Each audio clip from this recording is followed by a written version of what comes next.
Gulf ഫോക്കസിലേക്ക് വിശദമായി south ഓസ്ട്രേലിയയിലെ ഔഡിലെയ്ഡിൽ അമ്മ അഡിലെയ്ഡ് മലയാളി അസോസിയേഷൻ ഓണാഘോഷം സംഘടിപ്പിച്ചു. ഭരതനാട്യം, നൃത്തനൃത്യങ്ങൾ, ചെണ്ടമേളം, മാവേലിയുടെ എഴുന്നള്ളത്ത്, ഓണസദ്യ എന്നിവ പരിപാടിയുടെ ഭാഗമായി നടന്നു.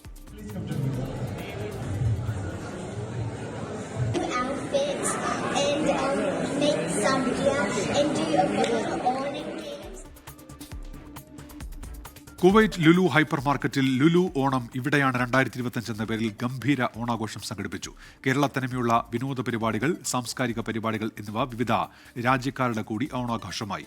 ലുലു കുവൈറ്റ് ഉന്നത മാനേജ്മെന്റ് പ്രതിനിധികൾ നിലവിളക്ക് കൊളുത്തി ആഘോഷങ്ങൾക്ക് തുടക്കം കുറിച്ചു. തെരഞ്ഞെടുക്കപ്പെട്ട 15ലധികം ടീമുകൾ പങ്കെടുത്ത പൂക്കള മത്സരം നടന്നു. ചെണ്ടമേളം, പുലികളി, മാവേലി വരവ് തുടങ്ങിയ പരിപാടികളും ആഘോഷങ്ങളുടെ ഭാഗമായി നടന്നു. മലയാളികൾക്കൊപ്പം വിവിധ രാജ്യക്കാരായ നിരവധി പേർ ആഘോഷ പരിപാടികളിൽ പങ്കെടുത്തു.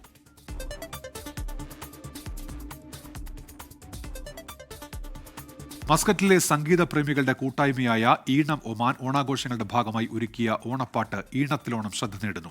ഈണം മ്യൂസിക് ബാൻഡ് അംഗങ്ങളാണ് ഗാനം ആലപിച്ചിരിക്കുന്നത്.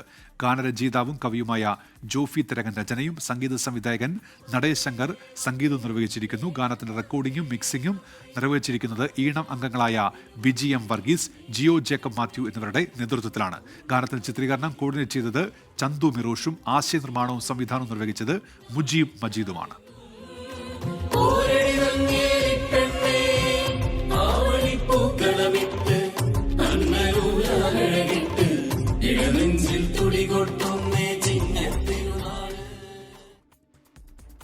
മഹാപ്രളയത്തിൽ ദുരിതത്തിലായ കേരളത്തെ സഹായിക്കാനായി വിദ്യാർത്ഥികളിൽ നിന്ന് പിരിച്ചെടുത്ത തുക വകമാറ്റി ചെലവഴിക്കാൻ ഒമാനിലെ ഇന്ത്യൻ സ്കൂൾ ബോർഡിന്റെ നീക്കം. പ്രതിഷേധവുമായി ഇന്ത്യൻ സ്കൂൾ രക്ഷിതാക്കൾ രംഗത്തെത്തി. പ്രളയ ഫണ്ട് ഇന്ത്യൻ സ്കൂൾ ബോർഡുമായി ബന്ധപ്പെട്ട മറ്റു കാര്യങ്ങൾക്കായി വകയിരുത്തി ചെലവഴിക്കാനായിരുന്നു നീക്കം. 2019 കേരളത്തിലുണ്ടായ മഹാപ്രളയത്തിന്റെ കെടുതികളിൽ ഒരു കൈത്താങ് എന്ന നിലയിലായിരുന്നു ഒമാനിലെ ഇന്ത്യൻ സ്കൂൾ വിദ്യാർത്ഥികളിൽ നിന്ന് തുക ശേഖരിച്ചത്. ഒമാൻ മന്ത്രാലയത്തിന്റെ അനുമതിയോടെ ഇന്ത്യൻ സോഷ്യൽ ക്ലബ്ബാണ് പ്രളയ ഫണ്ട് ശേഖരിക്കാൻ തീരുമാനമെടുത്തത്. മുഖ്യമന്ത്രിയുടെ ദുരിതാശ്വാസ നിധിയിലേക്ക് ഈ തുക അയച്ചു കൊടുക്കാനായിരുന്നു പദ്ധതി. കുറച്ച് കാലതാമസമുണ്ടായെങ്കിലും മുഖ്യമന്ത്രിയുടെ ദുരിതാശ്വാസ നിധിയിലേക്ക് ഇന്ത്യൻ സോഷ്യൽ ക്ലബ്ബ് ഫണ്ട് അയച്ചപ്പോൾ വിദ്യാർത്ഥികളിൽ നിന്ന് പിരിച്ച തുക സോഷ്യൽ ക്ലബ്ബിന് കൈമാറുന്നതിൽ അന്ന് ബോർഡിന് വീഴ്ചയുണ്ടായി. കഴിഞ്ഞ സ്കൂൾ ബോർഡിന്റെ കാലയളവിൽ ഈ വിഷയം പരിശോധിച്ച് പിരിച്ച ഫണ്ട് നാട്ടിലേക്ക് അയക്കാനെടുത്ത തീരുമാനത്തെയാണ് പുതിയ ചെയർമാന്റെ കീഴിലുള്ള ബോർഡ് ഇപ്പോൾ അട്ടിമറിച്ചിരിക്കുന്നത്. ഏകദേശം അറിയാൻ സാധിച്ചത് 12,000-ഓളം റിയാൽ സ്വരൂപിക്കാൻ സാധിച്ചിട്ടുണ്ട്. ഇതിന് സ്കൂളിൻ്റെ വിവിധ സ്കൂളുകളിൽ ഇത്തരത്തിൽ വളരെ വിശദമായ പ്രവർത്തനം നടത്തിയിട്ട് വലിയ തോതിലുള്ളൊരു ഫണ്ട് സ്വരൂപിച്ചിട്ടും നാളിതുവരെ അത് കൈമാറുന്നതിന് വേണ്ടിയിട്ടുള്ളൊരു ശ്രമം ഉണ്ടായിട്ടില്ല എന്നാണ് മനസ്സിലാക്കാൻ സാധിക്കുന്നത്. ഇപ്പോൾ അടുത്ത കാലത്ത് മനസ്സിലാക്കാൻ സാധിച്ചത് ആ പ്രളയ ഫണ്ട് വകമാറ്റി ചെലവഴിക്കുന്നതിന് വേണ്ടിയുള്ള ഒരു ശ്രമം ബോർഡിന്റെ ഭാഗത്ത് ഉണ്ടായിട്ടുണ്ട് എന്നുള്ളതാണ്. പ്രസ്തുത തുക ബോർഡുമായി ബന്ധപ്പെട്ട മറ്റു കാര്യങ്ങൾക്കായി വകയിരുത്തി ചെലവഴിക്കാൻ നടന്നുകൊണ്ടിരിക്കുന്ന ശ്രമങ്ങളാണ് രക്ഷിതാക്കളുടെ പ്രതിഷേധത്തിന് കാരണമായത്. Indian school board chairman Syed സൽമാനെ നേരിൽ കണ്ട് രക്ഷിതാക്കൾ തങ്ങളുടെ പ്രതിഷേധം അറിയിക്കുകയും പ്രസ്തുത വിഷയത്തിൽ നടപടി ആവശ്യപ്പെട്ട് നിവേദനം സമർപ്പിക്കുകയും ചെയ്തിട്ടുണ്ട്. ഇത്തരം വിഷയങ്ങൾ ഉന്നയിച്ചുകൊണ്ട് നമ്മൾ ചെയർമാനെ കണ്ടപ്പോൾ വളരെ നെഗറ്റീവായിട്ടുള്ള ഒരു സമീപനമാണ് ചെയർമാൻ്റെ ഭാഗത്തു നിന്ന് ഉണ്ടായിട്ടുള്ളത്. ഈ പ്രളയ ഫണ്ട് കുട്ടികൾ നേരിട്ട് അയക്കാൻ തീരുമാനിച്ചിരുന്ന ഒരുപാട് കുട്ടികളുണ്ടായിരുന്നു. സ്കൂളിൽ ഇങ്ങനൊരു സംരംഭം നടക്കുന്നറിഞ്ഞ് അത് സ്കൂളിൽ എത്തിക്കുകയും ആ ഫണ്ട് ഇതുവരെ എത്തിക്കാതിരിക്കുക എന്ന് പറയുമ്പോൾ ഇത് കുട്ടികൾക്ക് തികച്ചും തെറ്റായ ഒരു സന്ദേശമാണ് സ്കൂൾ നൽകുന്നത്. ബോർഡ് ചെയർമാനുമായി നടത്തിയ കൂടിക്കാഴ്ച നിരാശാജനകമായിരുന്നുവെന്നും ഈ വിഷയത്തിൽ ബോർഡിന്റെ ഭാഗത്തു നിന്നും അനുകൂല നിലപാടുണ്ടാകാത്ത പക്ഷം സർക്കാർ സംവിധാനങ്ങളുമായി ബന്ധപ്പെട്ട് നിയമപരമായ സാധ്യതകൾ പരിശോധിക്കുമെന്നും കൂടുതൽ രക്ഷിതാക്കളെ പങ്കെടുപ്പിച്ച് പ്രതിഷേധ പരിപാടികളെ മുന്നോട്ട് പോകുമെന്നും രക്ഷിതാക്കൾ അറിയിച്ചു. 24 ഒമാൻ. പാണക്കാട് സയ്യിദ് സാദിഖ് അലി ശിഹാബ് തങ്ങളുടെ സ്നേഹസദസ്സ് മസ്കറ്റിൽ സംഘടിപ്പിച്ചു. മസ്കറ്റിലെ ഹോർമസ് ഗ്രാൻഡ് ഹോട്ടലിൽ നടന്ന സൗഹാർദ്ദ സംഗമം ജനപങ്കാളിത്തം കൊണ്ട് ശ്രദ്ധേയമായി. മസ്കറ്റ് KMCCയുടെ നേതൃത്വത്തിലാണ് വ്യത്യസ്തമായ സ്നേഹസദസ്സ് സംഘടിപ്പിച്ചത്. സൗഹൃദ സംഗമങ്ങൾ ജനങ്ങൾക്കിടയിലുള്ള അകലവും വിള്ളലുകളും അകറ്റാനുള്ള ഏകമാർഗമാണെന്ന് പരിപാടിയിൽ പങ്കെടുത്ത സാദിഖ് അലി ശിഹാബ് തങ്ങൾ പറഞ്ഞു. സൗഹാർദ്ദവും സ്നേഹവും ഊട്ടിയുറപ്പിക്കുക എന്നുള്ളത് തന്നെയാണ് വിദർശനങ്ങൾ നമുക്ക് നൽകുന്നത്. മഹാബലിയുടെ സന്ദേശവും അതുതന്നെയാണ്. അദ്ദേഹവും എല്ലാവരുടെയും ഐശ്വര്യത്തിന് വേണ്ടിയാണല്ലോ തൻ്റെ ജീവിതം സമർപ്പിച്ചത്. അപ്പോൾ മലയാളികൾ അത് ഉൾക്കൊള്ളുന്നു. ലോകമെങ്ങുമുള്ള മുസ്ലിങ്ങളുടെയും പാരമ്പര്യം അതുതന്നെയാണ്. അതായത് സ്നേഹവും സൗഹാർദ്ദവും സാഹോദര്യവും അത് ഊട്ടിയുറപ്പിക്കുക എന്നുള്ളത് തന്നെയാണ്. അപ്പോൾ രണ്ടും ഒരുമിച്ച് ചേർന്ന ഈ ദിവസത്തിൽ മസ്കറ്റിലെ മലയാളികൾ അതിൻ്റെ മുഴുവനും വികാരങ്ങൾ ഉൾക്കൊണ്ടുകൊണ്ട് തന്നെ ഇവിടെ ഒരു ആഘോഷത്തിൻ്റെ മൂഡിലാണുള്ളത്. പ്രവാചകൻ മുഹമ്മദ് നബിയുടെ കാലഘട്ടത്തിൽ മദീനയിലെ പൂർവികരായ ഇതര സമൂഹങ്ങളുമായി ഉണ്ടാക്കിയ ഉടമ്പടി ലോകപ്രശസ്തവും പഠനാർഹവുമാണെന്ന് സയ്യിദ് ജിഫ്രി മുത്തുക്കോയ തങ്ങൾ പറഞ്ഞു. വൈരവും വിദ്വേഷവും വിതച്ച് സമൂഹത്തിൽ പ്രശ്നങ്ങൾ ഉണ്ടാക്കാൻ ആളുകൾ ശ്രമിക്കുന്ന കാലത്ത് ഇത്തരം സംഗമങ്ങൾ ശ്രദ്ധേയമാണെന്ന് സ്വാമി ആത്മദാസ് യമി പറഞ്ഞു. ലോകത്തിന് കൊടുക്കുന്ന ഒരു സന്ദേശം എന്ന് പറയുന്നത് കൂട്ടായ്മയാണ്, ഒന്നിച്ചിരിക്കലാണ്, സ്നേഹം പങ്കുവെക്കലാണ്, പരസ്പരം മനസ്സിലാക്കലാണ് ലോകത്തിൻ്റെ ഭാവി. ഇല്ല എങ്കിൽ പരസ്പരം മനുഷ്യവർഗം തന്നെ ഇല്ലാതെയാകുന്ന രീതിയിലേക്കൊക്കെ അത് മാറിപ്പോകും.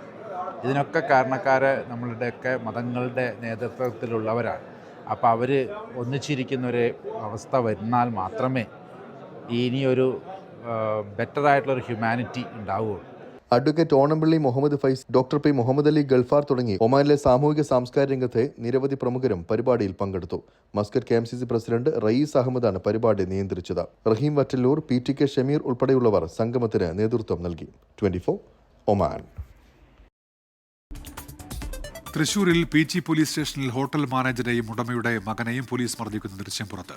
2023 മെയ് 24 സംഭവം. 1.5 വർഷത്തെ നിയമ പോരാട്ടത്തിന് ശേഷമാണ് മർദ്ദനത്തിന്റെ CCTV ദൃശ്യങ്ങൾ പോലീസ് സ്റ്റേഷനിൽ നിന്ന് ലഭിച്ചത്.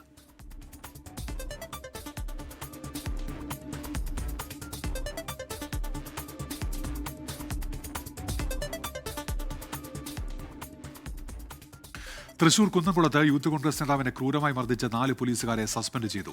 കോടതിയിൽ ക്രിമിനൽ നടപടി നേരിടുന്നതുകൊണ്ടാണ് സസ്പെൻഷൻ എന്നാണ് ഔദ്യോഗിക വിശദീകരണം.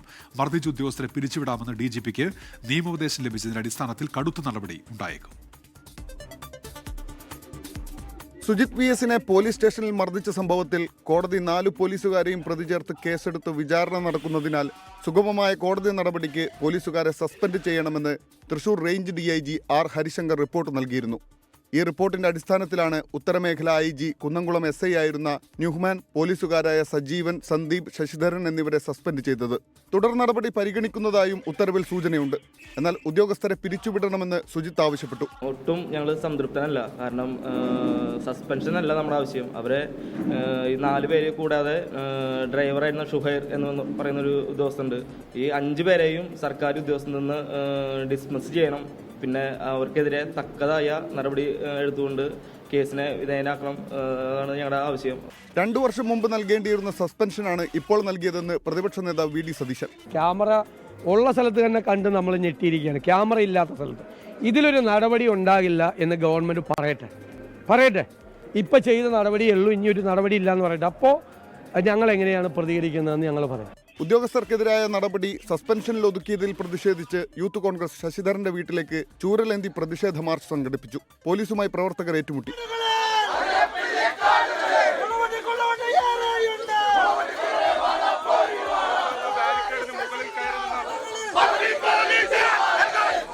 നീ തിരിച്ചു വരുന്ന എന്നാണോ നീ തിരിച്ചു വരുന്നേ?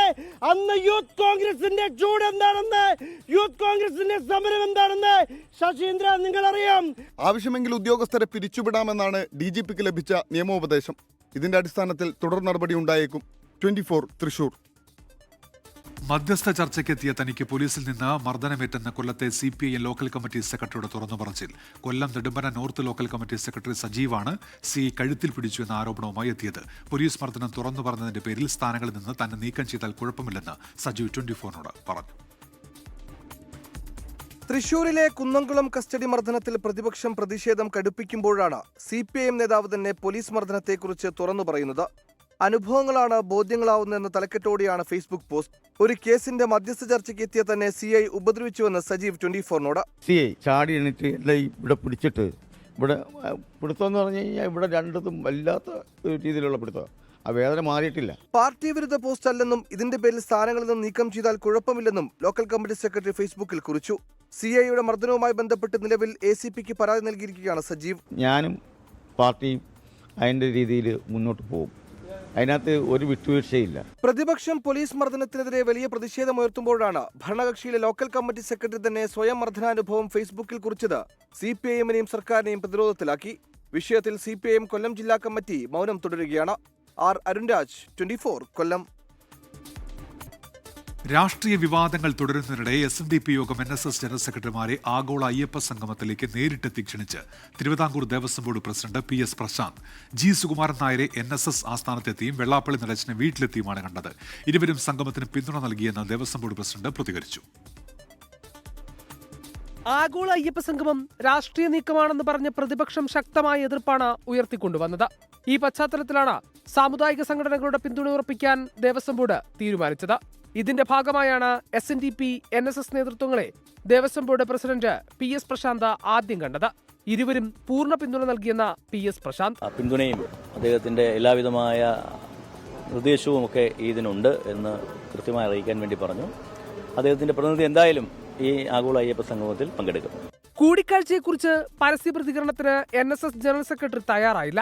എന്നാൽ സംഘപരിവാർ പന്തളത്ത് നടത്തുന്ന ബദൽ സംഗമത്തെ വെള്ളാപ്പള്ളി നടേശൻ വിമർശിച്ചു. തിരിഞ്ഞു നിന്ന് കുത്താൻ ശ്രമിക്കുന്നവര് സ്വയം കുത്ത് അനുഭവിക്കേണ്ടി വരുമെന്നുള്ളതല്ലാതെ ഈ സംരംഭത്തിന് യാതൊരു കുറവും വരാതെ ഭക്തജനങ്ങൾ ഇത് രണ്ടു കൈയും ഇപ്പോഴും സ്വീകരിച്ച് കഴിഞ്ഞു. അയ്യപ്പ സംഗമത്തിലൂടെ വർഗീയ ശക്തികൾക്ക് സർക്കാർ ഇടം നൽകുകയാണെന്ന് VD സതീശൻ വിമർശിച്ചപ്പോൾ ആചാരങ്ങൾ തിരുത്താനുള്ളതാണെന്ന മുഖ്യമന്ത്രിയുടെ ആദ്യ നിലപാട് ഇപ്പോഴുണ്ടോ എന്ന് V മുരളീധരനും ചോദിച്ചു.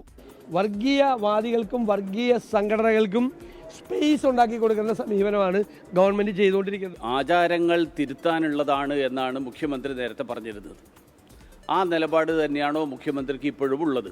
NSSനെയും SNDPയെയും അനുനയിപ്പിച്ച സാഹചര്യത്തിൽ മറ്റു സമുദായങ്ങളെയും നേരിട്ട് കണ്ട് ക്ഷണിക്കാനാണ് ദേവസ്വം ബോർഡിന്റെ തീരുമാനം. 24 കോട്ടയം, ആലപ്പുഴ. ബീഡിക്ക് GST കുറച്ചതിനെ ബീഹാറുമായി ബന്ധപ്പെടുത്തി എക്സ്പോസ്റ്റിൽ കൈപൊള്ളി കോൺഗ്രസ് കേരള ഘടകം. പോസ്റ്റ് വൻ വിവാദമായതോടെ KPCC സോഷ്യൽ മീഡിയ വിഭാഗത്തിന്റെ ചുമതലയിൽ നിന്ന് VT ബൽറാം രാജിവെച്ചു. KPCC നേതൃത്വം വിശദീകരണം തേടിയതിന് പിന്നാലെയായിരുന്നു രാജി. പോസ്റ്റിൽ പിഴവുണ്ടായെന്ന് KPCC അധ്യക്ഷൻ സണ്ണി ജോസഫ് പറഞ്ഞു. ബീഹാറും BDയും ബിയിലാണ് തുടങ്ങുന്നതെന്ന കോൺഗ്രസ് കേരള ഘടകത്തിന്റെ പോസ്റ്റാണ് വിവാദമായത്. ബീഹാറിൽ തിരഞ്ഞെടുപ്പ് നടക്കാനിരിക്കെ കോൺഗ്രസ് കേരള ഘടകത്തിന്റെ എക്സ്പോസ്റ്റ് ദേശീയ നേതൃത്വത്തെ വെട്ടിലാക്കിയതിന് പിന്നാലെയാണ് സോഷ്യൽ മീഡിയ വിഭാഗത്തിന്റെ ചുമതലയിൽ നിന്ന് VT ബൽറാം രാജിവെച്ചത്. പോസ്റ്റിൽ പിഴവ് സംഭവിച്ചെന്ന് KPCC അധ്യക്ഷൻ വ്യക്തമാക്കിയതിന് പിന്നാലെയാണിത്. കോൺഗ്രസിന്റെ ഇത്തരം സോഷ്യൽ മീഡിയ പോസ്റ്റുകളിൽ കൂടുതൽ ശ്രദ്ധിക്കേണ്ടതായിരുന്നു. അതിൽ ശ്രദ്ധക്കുറവും അപാകതയും സംഭവിച്ചിട്ടുണ്ട്. അത് ശ്രദ്ധയിൽപ്പെട്ടപ്പോൾ തന്നെ അത് പിൻവലിച്ചുകൊണ്ട് അത് തിരുത്തുകയും ഖേദം പ്രകടിപ്പിക്കുകയും ചെയ്തിട്ടുണ്ട്. സംഭവത്തിൽ സോഷ്യൽ മീഡിയ വിഭാഗത്തോട് KPCC വിശദീകരണം തേടിയിരുന്നു. പോസ്റ്റ് ഒഴിവാക്കപ്പെടേണ്ടിയിരുന്നുവെന്ന് KPCC മുൻ അധ്യക്ഷൻ K സുധാകരൻ MP ഉൾപ്പെടെയുള്ളവർ പ്രതികരിച്ചു. ഉടൻ തന്നെ സോഷ്യൽ മീഡിയ വിഭാഗം പുനഃസംഘടിപ്പിക്കും. പോസ്റ്റിൽ കടുത്ത വിമർശനമാണ് BJPയും JDUവും ഉന്നയിച്ചത്. RJDക്ക് കടുത്ത അമർഷവുമുണ്ട്. ഉദ്ദേശം എന്തുതന്നെയായാലും പരാമർശം തെറ്റെന്നാണ് തേജസ്വി യാദവിന്റെ പ്രതികരണം. ബീഡിക്ക് GST കുറച്ചത് ബീഹാർ തിരഞ്ഞെടുപ്പ് മുന്നിൽ കണ്ടാണെന്ന് വ്യാഖ്യാനിക്കാനാണ് പോസ്റ്റിലൂടെ കോൺഗ്രസ് കേരള ഘടകം ശ്രമിച്ചതെങ്കിലും പോസ്റ്റ് കോൺഗ്രസിനെ തന്നെ വെട്ടിലാക്കുകയായിരുന്നു. 24 കണ്ണൂർ. രാഹുൽ മാങ്കൂട്ടത്തിൽ നിയമസഭാ സമ്മേളനത്തിൽ പങ്കെടുക്കുന്നതിൽ കോൺഗ്രസിൽ സമവായമായില്ല. സഭാ സമ്മേളനത്തിൽ പങ്കെടുക്കണമെന്ന അഭിപ്രായമാണ് A ഗ്രൂപ്പ് നേതാക്കളുടേത്. എന്നാൽ അവധിയെടുത്ത് മാറി നിൽക്കണമെന്നാണ് VD സതീശൻ പക്ഷത്തിന്റെ നിലപാട്. ഈ മാസം 15-ന് ആരംഭിക്കുന്ന നിയമസഭാ സമ്മേളനത്തിൽ രാഹുൽ മാങ്കൂട്ടത്തിൽ പങ്കെടുക്കണമെന്നാണ് A ഗ്രൂപ്പ് നേതാക്കളുടെ അഭിപ്രായം. A ഗ്രൂപ്പിന് പുറത്തും വലിയൊരു വിഭാഗത്തിന്റെ പിന്തുണ ഈ അഭിപ്രായത്തിനുണ്ട്. രാഹുലിനെതിരെ നടപടിയെടുക്കണമെന്ന് ആവശ്യപ്പെട്ട നേതാക്കൾ പോലും ഇക്കൂട്ടത്തിലുണ്ട്. രാഹുൽ മാങ്കൂട്ടത്തിലിന് നിയമസഭയിൽ സംരക്ഷണം ഒരുക്കണമെന്നും A ഗ്രൂപ്പ് ആവശ്യപ്പെടുന്നു. എന്നാൽ ഇക്കാര്യത്തിൽ പ്രതിപക്ഷ നേതാവ് VD സതീശന് വ്യത്യസ്ത നിലപാടാണ്. നിയമസഭയിൽ നിന്ന് അവധി അപേക്ഷ നൽകണമെന്നാണ് VD സതീശൻ പക്ഷത്തിന്റെ അഭിപ്രായം. സർക്കാരിനെ പ്രതിരോധത്തിലാക്കാൻ നിരവധി വിഷയങ്ങളുണ്ട്. രാഹുൽ മാങ്കൂട്ടത്തിൽ സഭാ സമ്മേളനത്തിൽ പങ്കെടുത്താൽ സർക്കാരിന് പകരം പ്രതിപക്ഷം പ്രതിരോധത്തിലാകും എന്നാണ് VD സതീശൻ പക്ഷത്തിന്റെ നിലപാട്. വിഷയത്തിൽ നേതാക്കൾ കൂടിയാലോചിച്ച് അഭിപ്രായം രാഹുൽ മാങ്കൂട്ടത്തിലിനെ അറിയിക്കും. പാർട്ടി നിർദ്ദേശം അനുസരിക്കാമെന്നാണ് രാഹുൽ നേതൃത്വത്തെ അറിയിച്ചിരിക്കുന്നത്. രാഹുൽ മാങ്കൂട്ടത്തിലിനെ പാർട്ടിയിൽ നിന്ന് സസ്പെൻഡ് ചെയ്ത വിവരം സ്പീക്കറെ ഔദ്യോഗികമായി അറിയിച്ചിട്ടില്ല. നിയമസഭാ സമ്മേളനത്തിന് തൊട്ടുമുമ്പ് ഇത് സംബന്ധിച്ച് കത്ത് പ്രതിപക്ഷ നേതാവ് നൽകും. 24 തിരുവനന്തപുരം. യൂത്ത് കോൺഗ്രസ് സംസ്ഥാന അധ്യക്ഷ പ്രഖ്യാപനം ഉടനുണ്ടാകും. ഒരാഴ്ചക്കുള്ളിൽ പ്രഖ്യാപനം നടത്തുമെന്നാണ് ദേശീയ നേതൃത്വം അറിയിക്കുന്നത്. സംസ്ഥാനത്തെ പ്രധാനപ്പെട്ട നേതാക്കൾ യൂത്ത് കോൺഗ്രസ് ദേശീയ നേതൃത്വത്തിന് നിലപാട് അറിയിച്ചു. ലൈംഗികാരോപണ വിവാദങ്ങളിൽ രാഹുൽ മാങ്കൂട്ടത്തിൽ MLA രാജിവെച്ചതോടെയാണ് പുതിയ അധ്യക്ഷനായുള്ള ചർച്ചകൾ സജീവമായത്. ഈ മാസം 10-ന് മുൻപ് അധ്യക്ഷ പ്രഖ്യാപനം നടത്താനാണ് നീക്കം. കേരളത്തിന്റെ ചുമതലയുള്ള യൂത്ത് കോൺഗ്രസ് അഖിലേന്ത്യാ ജനറൽ സെക്രട്ടറി ശ്രാവൺ റാവു കേരളത്തിലെ നേതാക്കളെ നേരിട്ട് കണ്ടു. നേതാക്കൾ തമ്മിൽ ഇതുവരെയും അഭിപ്രായ ഐക്യത്തിലെത്തിയിട്ടില്ല. ബിനു ചുള്ളിയിൽ, OJ ജനീഷ് എന്നിവർക്കാണ് പ്രതിപക്ഷ നേതാവ് VD സതീശന്റെ പിന്തുണ. അബിൻ വർക്കി, KM അഭിജിത്ത്, ബിനു ചുള്ളിയിൽ എന്നിവരിൽ ആരെയെങ്കിലും പരിഗണിക്കാമെന്ന് KPCC അധ്യക്ഷൻ സണ്ണി ജോസഫ് അറിയിച്ചു. അബിൻ വർക്കി എന്ന ഒറ്റപ്പേര് മാത്രമാണ് രമേശ് ചെന്നിത്തല മുന്നോട്ട് വെച്ചത്. ഇതോടെ ദേശീയ നേതൃത്വത്തിന് മുൻപിൽ 4 പേരുകളാണ് പരിഗണനയിൽ. ചർച്ചകൾ തുടരുന്നുവെന്ന് യൂത്ത് കോൺഗ്രസ് ദേശീയ അധ്യക്ഷൻ ഉദയ് ഭാനു ചിബ്. उसका प्रोसेस चल रहा है, बहुत जल्दी जब कोई डिसीजन होता है हम आपको बता देंगे. प्रॉब्लम ये है कि केरला के यूथ कांग्रेस का डिसीजन लेना तो वो रैंडमली चलते चलते नहीं ले सकते, सोच समझ के लेंगे. 1-2 दिन एक्स्ट्रा लग जाए चलेगा, लेकिन डिसीजन सही होना चाहिए. കേരളത്തിൽ അഭിപ്രായ ഐക്യമില്ലാത്ത സാഹചര്യത്തിൽ ഇനി തീരുമാനം ദേശീയ നേതൃത്വത്തിൻ്റെതാണ്. AICC ജനറൽ സെക്രട്ടറി KC വേണുഗോപാലിന്റെ അഭിപ്രായവും നിർണായകമാവും. 24 തിരുവനന്തപുരം. ഇന്ത്യയ്ക്കും പ്രധാനമന്ത്രി നരേന്ദ്രമോദിക്കുമെതിരായ വിമർശനത്തിൽ മലക്കം പറഞ്ഞ് American president Donald Trump. India America ബന്ധം സവിശേഷമെന്നും നരേന്ദ്രമോദിയുമായി എപ്പോഴും സൗഹൃദമെന്നും ഡൊണാൾഡ് ട്രംപിന്റെ പുതിയ പ്രതികരണം. ട്രംപിന്റെ പുതിയ നിലപാടിന് പ്രധാനമന്ത്രി നരേന്ദ്രമോദി അഭിനന്ദിച്ചു. അമേരിക്കയുമായി അടുക്കുന്ന പാകിസ്ഥാനിലെ റെയിൽവേ നവീകരണ പദ്ധതിയിൽ നിന്ന് ചൈന പിന്മാറി. ഇരുണ്ട ചൈനയോടടുത്ത ഇന്ത്യയും റഷ്യയും അമേരിക്കയ്ക്ക് നഷ്ടമായെന്നായിരുന്നു ഇന്നലെ ഡൊണാൾഡ് ട്രംപ് പറഞ്ഞത്. എന്നാൽ മണിക്കൂറുകൾക്കുള്ളിൽ ഇന്ത്യയെ എതിർചേരിയിൽ നിർത്തിയുള്ള നിലപാടിൽ നിന്ന് ട്രംപ് മലക്കം മറിഞ്ഞു. ഇന്ത്യയുമായുള്ള ബന്ധം പഴയപടിയാകുമോ എന്ന ചോദ്യത്തിന് ഇരു രാജ്യങ്ങളും തമ്മിൽ സവിശേഷ ബന്ധമാണെന്നും മോദി എപ്പോഴും സുഹൃത്തെന്നും മറുപടി. എന്നാൽ ചില കാര്യങ്ങളിൽ തനിക്ക് യോജിപ്പില്ല. ട്രംപിന്റെ പുതിയ നിലപാടിനെ പ്രധാനമന്ത്രി നരേന്ദ്രമോദി അഭിനന്ദിച്ചു. ഇരു രാജ്യങ്ങൾക്കുമിടയിൽ സമഗ്രമായ പങ്കാളിത്തമുണ്ടെന്നാണ് ട്രംപിനെ ടാഗ് ചെയ്ത് മോദിയുടെ എക്സ് പോസ്റ്റ്. UN വാർഷിക സമ്മേളനത്തിൽ പ്രധാനമന്ത്രി പങ്കെടുത്തേക്കില്ലെന്ന റിപ്പോർട്ടുകൾക്കിടെയാണ് ഇരു നേതാക്കളുടെയും പ്രതികരണങ്ങൾ. ഈ മാസം അവസാനം നടക്കാനിരിക്കുന്ന ന്യൂയോർക്കിലെ സമ്മേളനത്തിൽ വിദേശകാര്യമന്ത്രി S ജയശങ്കർ ആയിരിക്കും പങ്കെടുക്കുക.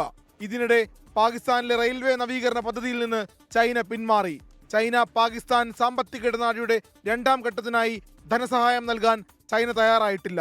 ധനസഹായത്തിന് പാകിസ്ഥാൻ ADBയെ സമീപിച്ചു. International desk 24. കഴിഞ്ഞ 3-ാം തീയതി കാണാതായ മാനസികാസ്വാസ്ഥ്യമുള്ള 58-കാരി കുമാരിക്കായുള്ള തെരച്ചിലാണ് സഹോദരനായ അരയങ്കാവ് സ്വദേശി ദയാനന്ദൻ.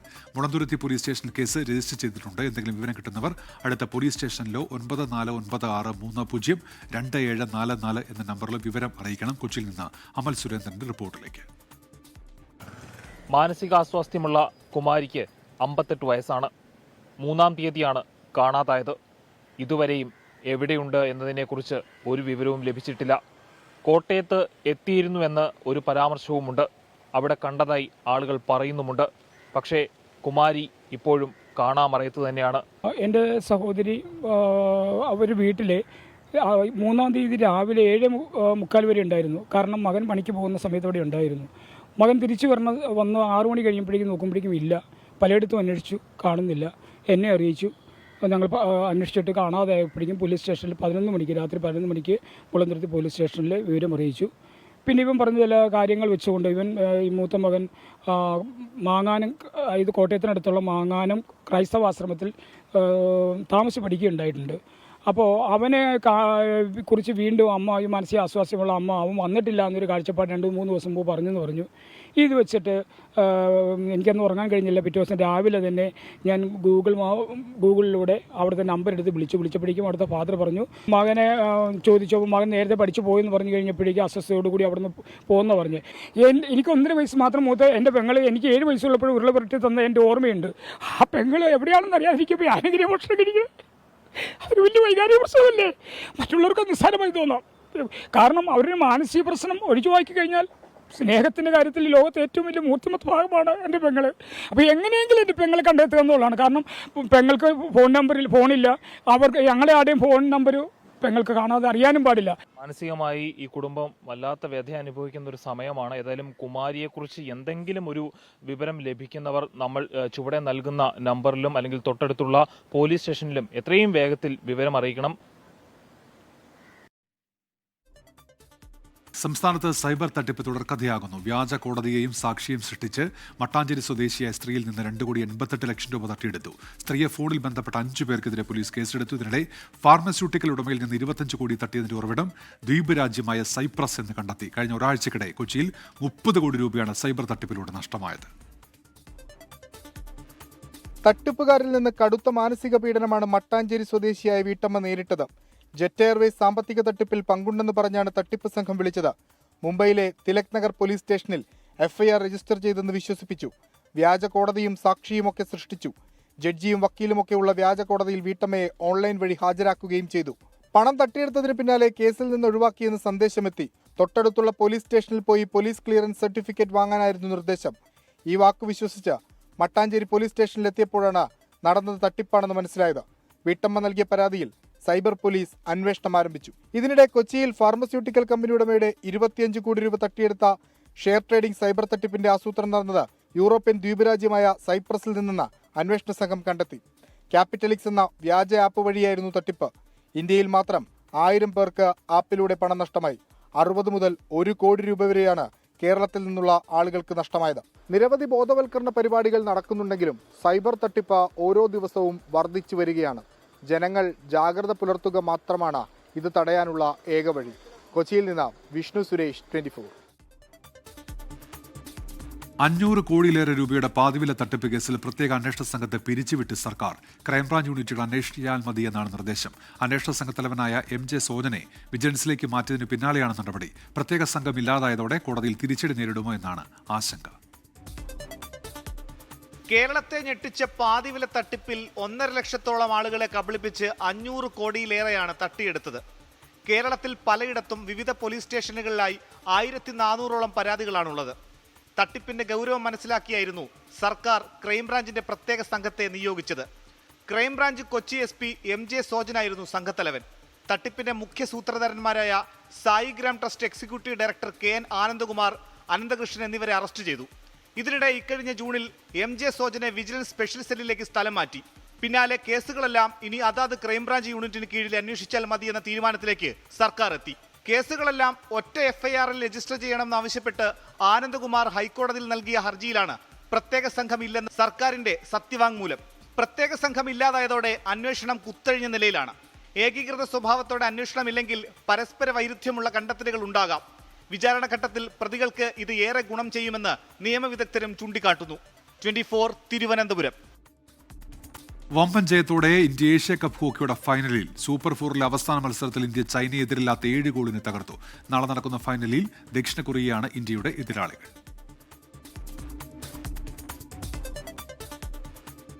ഇതോടെ ഗൾഫ് ഫോക്കസ് പൂർത്തിയാകുന്നു. Good night.